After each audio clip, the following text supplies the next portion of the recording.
सभी साथियों को नमस्ते, वंदे मातरम, भारत माता की जय। साथियों, जैसे किस तरह कल पूरे मामले का आपको जो संज्ञान में आया था, एक बिल लोकसभा में आने वाला है मानसून सत्र में उसका ड्राफ्ट जो है उसका तैयार हो चुका है। उसका नाम क्या है बिल का? बिल का है हेल्थ लॉ ड्राफ्ट है, health law draft bill, public health bill के नाम से। साथियों, मैं फिर कह रहा हूं, अभी जो आप ये देख रहे हो, जो शांति देख रहे हो, तूफान से पहले की शांति है। इतना बड़ा आपके जीवन में तूफान आने वाला है, समझ नहीं आएगा। आज अभी समझ सकते हो, क्योंकि अगर वो बिल पास हो गया तो हम ये वीडियो बनाने के लायक भी नहीं रहेंगे। एग्जैक्टली ये बात आप समझ लेना। तो साथियों, शुरू करते हैं। मुख्य बिंदु पे बस चर्चा करेंगे कि वो उसमें समस्या क्या है। नाम जो है वो हेल्थ बिल के नाम पे, लेकिन उसमें है क्या। मैं एक बात इसमें समझा देता हूं साथियों। अभी जो ये पूरा प्रकरण चला, 2 साल जब पूरा प्रकरण चला और जब लोग समझने लगे और आप लोगों की वजह से जब उनका मिशन फेल होना शुरू हुआ और आप लोगों ने जो उनका अश्वमेध जो घोड़ा था वो रोक दिया, खासकर हरियाणा के संबंधित जिलों में वो घोड़ा को जब रोका, अश्वमेध घोड़े को, तो उनको एक चीज समझ में आ गई कि ये जो लोग हैं ये इतनी आसानी से नहीं हार मारने वाले। इसलिए उन्होंने प्लान बी पे काम करना शुरू कर दिया है। और हमारी जो सबसे बड़ी एक जो समस्या या हमारी सबसे बड़ी एक सोच जो ये थी कि जो तीसरी लहर है ये क्यों नहीं आ रही, इसका कारण आज हमें समझ में ये आया है कि ये तीसरी लहर अब की बार प्लान बी के तहत लेके आने वाले पूरी तैयारी के साथ। क्योंकि अगर उसी तैयारी में ये ले आते तो आप दोबारा से उसको फेल कर सकते थे। अब की बार इनका कोई प्लान फेल ना हो किसी कानून का सहारा लेके, इसलिए इन्होंने प्लान बी पे जो काम किया है। अब ये जो लहर आएगी, लिख लेना, ये लहर इस बिल के पास होने के बाद ही आएगी। तब तक वो लहर रहेगी चाइना में, तब तक वो लहर रहेगी दूसरे देशों में, लेकिन भारत में तभी आएगी जब ये बिल पास हो जाएगा। क्योंकि जिस दिन ये बिल पास हो गया आप कुछ भी नहीं कर पाओगे। देवेंद्र भाई, इस बिल के बारे में मोटी मोटी आप बताना शुरू कर दिए। इस बिल में ऐसा है क्या? 2-3 चीजें मैं आप दोस्तों को बता दूं भाई कि एक तो दूसरे देशों में अभी लहर आती रहेगी, उसके मैं बीच में आपको छेड़ देता हूँ। हाँ। चाइना मॉडल, क्योंकि अभी वो लहर चाइना में क्यों है? क्योंकि ये जो बिल का जो प्रारूप है वो चाइना में कभी का लागू हो चुका है। यस। ये बात ध्यान रखने वाली है। वहां पे जो तीसरी लहर इसलिए सबसे पहले आई है क्योंकि ये सारे के जो इस बिल में चीजें हैं वो सारी ऑलरेडी चाइना में हैं। तो वो चाइना की तरह आप लोग विरोध ना करो। आप लोगों के हाथ किस तरह बांधने हैं वो इस बिल में लेके आएंगे, तब चाइना से उसको बॉर्डर पे क्रॉस कराएंगे। देखो, एक चीज मैं आपको बताऊं कि चाइना हमारे से लगभग 20 साल 25 साल आगे है और टेक्नोलॉजी में तो 50 साल आगे है। लेकिन जो अभी यहाँ हो रहा है वो चाइना में 15 साल पहले, जब 20 साल पहले जिस टाइम पे ये कम्युनिस्ट नहीं आए थे, फासिस्ट नहीं आए थे वहां, उससे पहले का दौर में अभी इस वक्त हम लोग हैं। यानी कि जिस तरह उन्होंने डिक्लेयर कर दिया कि कम्युनिस्ट पार्टी ही रहेगी, वन पार्टी गवर्नमेंट रहेगी, उसी तरह से वन पार्टी गवर्नमेंट या एक ही आदमी देश का मुखिया रहेगा, वो भी यहाँ पर डिक्लेयर जिस दिन हो जाता है, समझ लीजिए चाइनीज मॉडल वहाँ लागू हो जाएगा। तो अभी वहां पर ये चीज है। अभी मैं आपको 2 चीजें ये दिखा रहा हूँ, मैं आपको दिखा भी देता हूँ। मैं अभी जो मैंने रेफरेंस लिया है, मैंने ये टाइम्स ऑफ इंडिया, जो इंडियन एक्सप्रेस की ये रिपोर्ट है, आपके सामने नजर आ रहा होगा। ये जो न्यू हेल्थ लॉ ड्राफ्ट है, 4 टायर सिस्टम है। मैं इसको जस्ट बता देता हूँ। इसके अंदर क्या है, इस चीज को समझना पड़ेगा आपको। एक अपने देश के अंदर 1897 में एक एक्ट है, 1897 का एपिडेमिक डिजीज एक्ट है।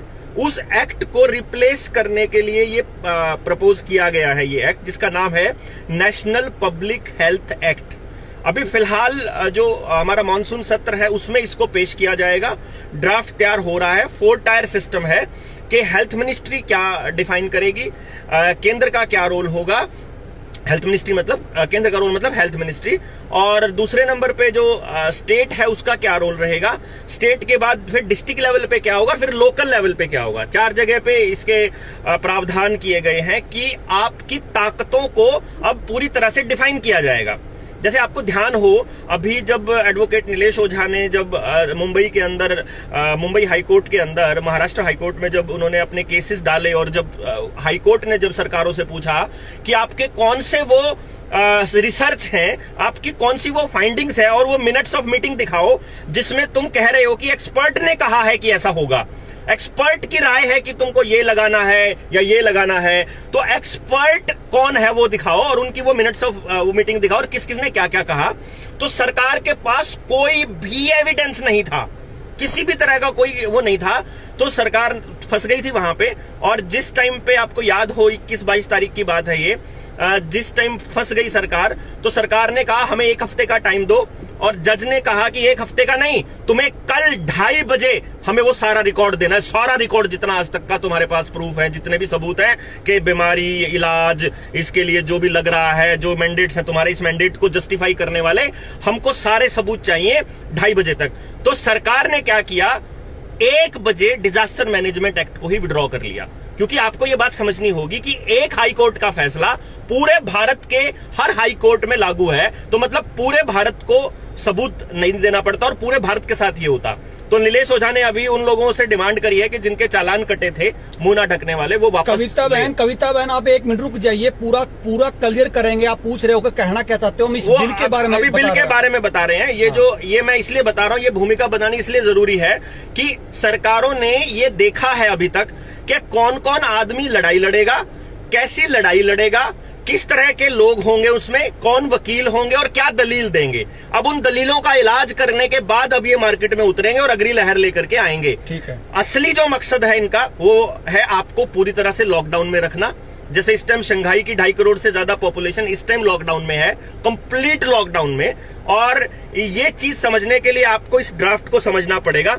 इस ड्राफ्ट में क्या है असल में, मैं इसका मोटे तौर पर एक चीज बता देता हूं, जिसके कल हमने एक तो ट्रीटी है हमारी, जो पेंडेमिक ट्रीटी है, जो WHO ने पूरे हर देश को, हर मेंबर कंट्री को भेजी है। एग्रीमेंट है ना, कोई एग्रीमेंट है। जिस देश ने उसको साइन कर दिया वो देश उस ट्रीटी के अंदर आने पर WHO की दिए हुए दिशा निर्देशों को मानने के लिए बाध्य हो जाएगा। और अगर वो बाध्य हो जाता है तो आपके देश का कानून, आपके देश का संविधान नल एंड वॉइड हो जाएगा। ये बात को समझना बहुत जरूरी है। अगर WHO की ट्रीटी आ जाती है तो आपके देश के कानून, आपके मौलिक अधिकार, आपके जितने भी जो भी चीजें हैं वो सारी की सारी नल एंड वॉइड हो जाएंगी। तो ये ट्रीटी अगर इतनी फायदेमंद होगी तो लोग खुद कहेंगे, अदरवाइज आप इस ट्रीटी को समझिएगा। इस ट्रीटी पे अलग से हम लोग एक वीडियो चलाएंगे। प्रियंका बहन, मैं आपके लिए कह रहा हूं, आप इस वीडियो को जरूर देखना, क्योंकि आपका ये वीडियो देखना बहुत जरूरी है। हाँ, आप जुड़े रहिए। अभी आपको मैं बता दूं, जिस नेशनल पब्लिक हेल्थ बिल की मैं बात कर रहा हूं, जो आने वाले टाइम में कानून बनने वाला है, मानसून सत्र में यह आएगा। और इसके अंदर कौन आदमी की क्या हैसियत रहेगी। जैसे अभी आपने गौर किया होगा, पिछले 3-4 महीने में, 3 महीने में आपने मेरी जबान से और हमारे लोगों की, जो जनता सरकार मोर्चा के लोगों की जबान से एक बात सुनी होगी कि ये शरीर मेरा है, मेरी मर्जी है, मैं क्या खाना चाहता हूं, क्या पहनना चाहता हूं, क्या इसके अंदर डालना चाहता हूं, कौन सा कपड़ा पहनूंगा, कौन सा नहीं पहनूंगा, ये मेरी मर्जी है। ये आपने डायलॉग सुना होगा। दूसरा डायलॉग आपने सुना होगा, मेरे बच्चे और मेरे परिवार की रक्षा करना मेरा धर्म है और मैं जो चाहूंगा वो इस डिसीजन लूंगा, और जो इलाज मैं चाहता हूं वो इलाज मैं लूंगा। ये माना सभी लोगों ने, और ये आवाज उठानी शुरू करी और बोलनी शुरू करी, और सरकार को इसके लिए मतलब बैकफुट पे जाना पड़ा, और सरकारों ने अपने डिसीजंस वापस लिए, स्कूल खुले और सब कुछ हुआ। लेकिन अब सरकार ने इससे सबक लेते हुए एक खेल खेला है।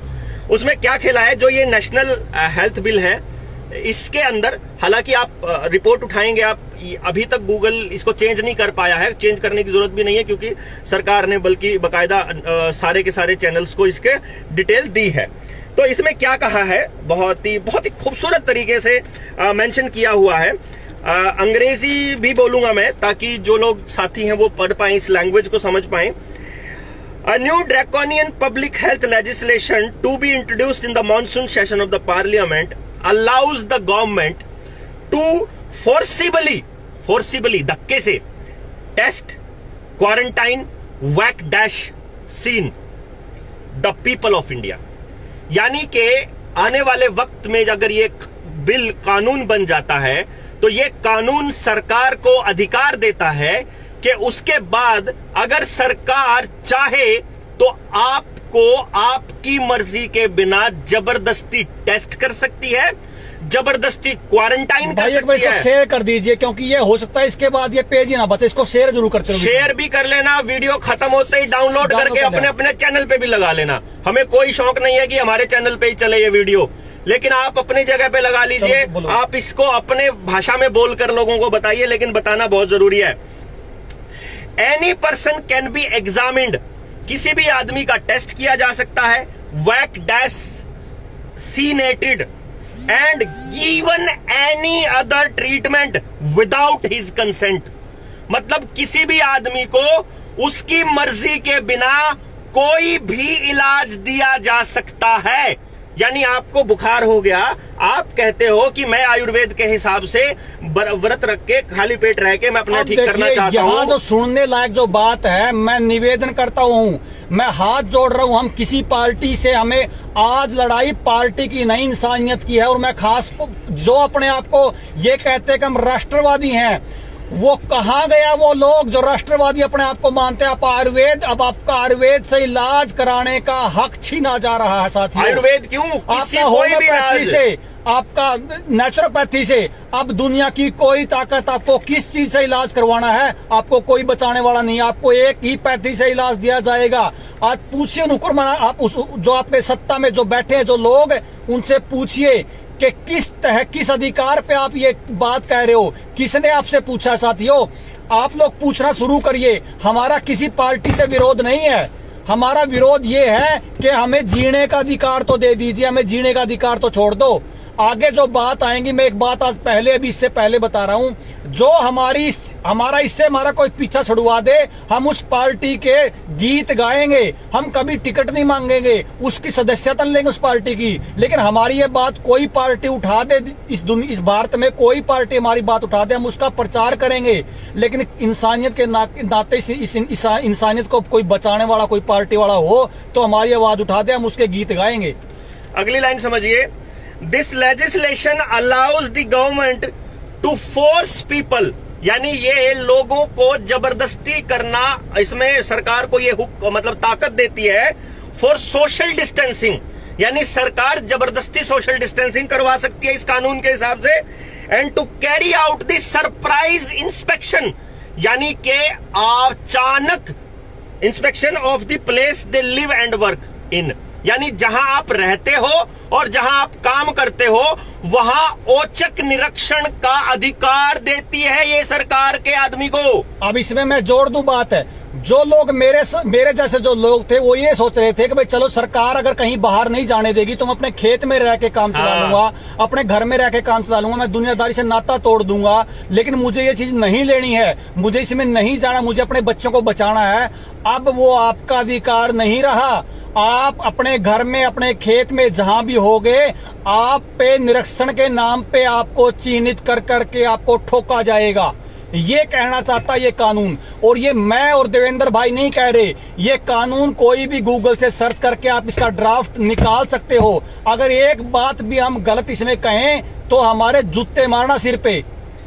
अगली पॉइंट है, the draft law also allows the government to kill birds and animals, यानी कि इसका मतलब ये है जैसे इस बीमारी के ये जानवरों को भी लगाए जा रहे थे, भैंसा का भी ला दिए, कुत्ता का भी ला दिए, अब ये ड्राफ्ट जानवरों को और पक्षियों को मारने का अधिकार देता है सरकार को। समझिए भाई, अब सुनिए मेरी बात ध्यान से। ये जो गाय का जो हम बार बार नाम लेते थे, उनको पता है कि जिस देश में गाय है, उस गाय और संस्कृति है, उसको कोई मिटा नहीं सकता, क्योंकि वो गाय हमारी खेती का अधिकार थी। अगर मेरा कोई कल को डीएपी बंद करता, कोई यूरिया बंद करता, तो मैं मेरे पशुधन से खाद बना के वहां पे डाल सकता था। अगर मेरे पास तेल ना हो तो मैं बैल से खेती कर सकता था। अगर मेरे पास कुछ भी ना हो तो मैं अपने दूध से, सारी चीजों से अपने घर पे गुजारा कर सकता साथियों। लेकिन आज मेरी बात आप लिख लेना, जिस तरह से पहले बीमारी के नाम पे, मैं नाम ले रहा हूं, संघ और बीजेपी के लोगों ने लोगों को ठुकवाने का काम किया, अगली जब लहर आएगी वही लोग सरकार के कहने पे, सरकार ये कहेगी कि जो ये गाय और जो भैंस है, इनकी वजह से वायरस की समस्या है, वही लोग जो अपने आप को राष्ट्रवादी कहते हैं, इन सरकारों के चंगुल में आके ये जो रोड पर जो घरों में जो गाय हैं इनका वध करेंगे और उनको लगेगा कि हम राष्ट्रवादी हैं। साथियों, कांग्रेस तमाशा देखिए, कांग्रेस तो चाहती ये है कि इस देश से गाय खत्म हो। लेफ्टिस्ट तो चाहते भी यही है कि इस देश से गाय खत्म हो। आम आदमी पार्टी की सरकार ने तो कभी गाय की सपोर्ट ही नहीं की, और मैं बीजेपी संघ के लोगों को दिखाऊंगा, वो सरकार के कहने पर राष्ट्रवाद का भरम होते हुए उनको लगेगा कि हम राष्ट्रवादी देश को बचाने निकले। जिस तरह लोगों को ठोका, उसी तरह सबसे पहले शिकार होंगी हमारी गाय जो रोड पे हैं, उसके बाद शिकार होंगी घरों वाली, क्योंकि सरकार, उनको पता है कि जब तक पशुधन किसान के खेत में है उसको कोई दुनिया की ताकत हिलाने वाला, गुलाम बनाने वाला नहीं है। तो सबसे पहला जो टारगेट होगा वो पशुधन का होगा। साथियों, ये लिख लेना, इस बात को आज नोट कर लेना, क्योंकि इसमें एक रिसर्च दी जाएगी कि भैंस और गाय के मुंह से जब जुगाड़ी करती है तो एक गैस निकलती है साथियों, लेकिन वो जो रिसर्च है वो जर्सी गाय की होगी, और मारने का जो आपका प्लान होगा वो देसी गाय को मारने का प्लान होगा। साथियों, मैं आज भी कह रहा हूं, हमारा किसी पार्टी से विरोध नहीं है, लेकिन आप इन पार्टियों के अंधभक्ति में निकलिए बाहर, क्योंकि अब जो विषय है वो इंसान को बचाने का, इंसानियत को बचाने का, साथियों गाय को बचाने का, देश को बचाने का है। हाथ जोड़ रहे हैं आपसे। मैं, अगर आपको कहीं हमसे बात करनी हो, हम आपके घर पे आ जाएंगे, समझ लीजिए बात को। विषय इतना बड़ा है, हम आगे मुंह दिखाने लायक नहीं बचेंगे। आगे सुन लो, एक बार इसको साथियों शेयर करते अभी जाना बहुत जल्दी है, बाहर वेट कर रहे हैं। The bill empowers the state and the local government to take the appropriate measures। यानी ये कानून सरकार को ऐसे कदम उठाने के अधिकार देती है जिसमें क्वारंटाइन करना हो आदमी को, अगर अकेला गिरना हो एक डब्बे के अंदर तो सरकार को अधिकार होगा। डिकंटेमिनेशन द स्पेसीज, आसपास के रास्ते में छिड़काव करना हो क्या है का उसका। आइसोलेटिंग द इन्फेक्शियस एजेंट्स, यानी ऐसे लोग जो फैलाते हैं वायरस, उन लोगों को अलग करके, मतलब उनको आइसोलेट करना। एनिमल बर्ड को डिस्ट्रॉय करना, और सरप्राइज बर्ड को मतलब एक ऐसी बीमारी, इसका मतलब आएगी 200% ये बीमारी एक ऐसी लेके आएंगे जिसका जो ठिकरा है वो एनिमल पर, बर्ड्स पे फूटेगा। अगली चीज और, मेडिकल एग्जामिनेशन किया जा सकता है, लेबोरेटरी टेस्ट किया जा सकता है, लेबोरेटरी एग्जामिनेशन। आपको ध्यान हो, जब मेरी गिरफ्तारी हुई थी तो मैंने 16 सेक्टर के जो मेडिकल अस्पताल है वहां पे जो पीजीआई है, छोटी पीजीआई, उसमें मैंने अपना टेस्ट करवाने से मना कर दिया था। मैंने विरोध किया, मैंने बोला ये मेरा शरीर है, मैं नहीं लूंगा, कोई टेस्ट नहीं कराऊंगा। सरकार को, पुलिस वालों को मेरा डिसीजन मानना पड़ा, और मुझे वो ऐसे ही लेकर के गए थे, और फिर जुगाड़ किया उन लोगों ने अपने आप से। उसके बाद इस कानून के बाद आपका जबरदस्ती टेस्ट हो सकता है, सब कुछ है। आपका डीएनए सैंपल लिया जा सकता है, आपका ब्लड सैंपल आपकी मर्जी के बिना लिया जा सकता है।